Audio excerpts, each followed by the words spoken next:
Mayong adlaw mga higala.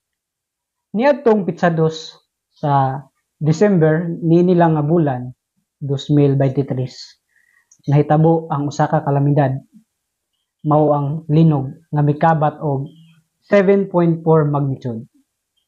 Ang main niini nga naigo o nasalanta dito mismo sa Hinatuan, Surigao del Sur. Og usa sa mga naapektuhan nga lugar nga kasikbit sa maong hinatuan nga lugar mao ang Lingig. Ug niini karon atong pag-interviewon, atong pangutan-on ang usa sa mga nabiktima sa maong kalamidad nga si Nanay Norita Sarsali. So, Nay, maayong adlaw, Nay? Yung adlaw sa So, kumusta man, Nay, kadtong nahitabo nga usa ka kalamidad? Kumusta? Unsa may inyong nabati diri sa inyong lugar?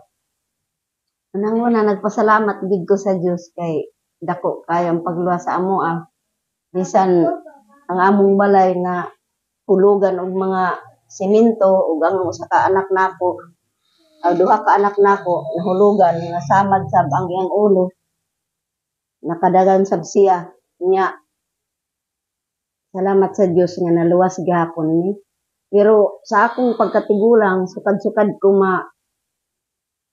ingani wala gid ko kabati og linog na parehas nga ato sama nga 60 na akong edad. Nagpasalamat gihapon ko.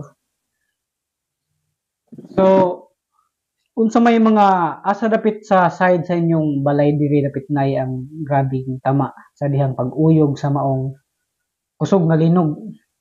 Nga diri sa kwarto namo nangahulog ang mga Sige, atong tan-awon daw. Ato daw na tan-awon mga igsuon ang giingon ni nanay. Usa sa mga bahin sa damage sa maong kalamidad mga igsuon atong tan-awon. So, ato tan-awon diri dapit mga igsuon. Kini sir mao ni ang nangahulog sa among balay ang akong anak na hulugan gihimo lang usa ni nako hayhayan temporary kay anang wa sa mi maghipos kay mao ni ang nga crack na hulugan gikan diha. Dako kayo ning mga semento. Nga diri sab sa kuan naa dako kayong crack ana nahulugan pud ni pagdagan namo. Maayo di ay. Dako kayo grabe gud ka dako ang crack. Nya diri pud sa amo ang kusina o CR dinhi o ako nang hipos kay pagdagan namo diri mi nahulugan. Natagakan ang akong usa ka lalaking anak ug kadtong usa ka bae. Mayo gani kay nakadagan dayon mi. Sige na diri balik ta sa atong pwesto para istoryahan nato ang may tungod anang sitwasyon tungod kay dili basta-basta ning nahitabo nato karon sa atong kay mismo kami dito sa maong lugar sa Barubo mga higala nabati pod namo ang maong magnitude or intensity sa maong kalamidad. So nay karon isip ibali usa ka concerned citizen, isip usa ka naay concern sa ubang tao na migamay nga ipaambit sa inyo ha, isip usa ka tapal nga diin para at least man lang gamay nato kumbaga maripan sa maong mga adlaw nga medyo wala mo usa makahanap og kumbaga panginabuhi tungod kay mao lagi tungod sa nasalanta ta sa maong kalamidad. So naami gamay nga ipaambit o kini sponsor ni sa usa ka atong higala ra gihapon way lain si Idol John RB. Kung nakaila ka saya si John RB usa siya ka vlogger gihapon. So karon ay naa siya gamay ipaambit ug kami usa ka kasangkapan nga gipadala diri para mapaabot sa inyo ha ang gamay paambit sa Ginoo pinaagi saya nga gihimo siyang instrumento para mahatag on paambit sa inyo ha. So natay gamay bugas nga ihatag ni John RB.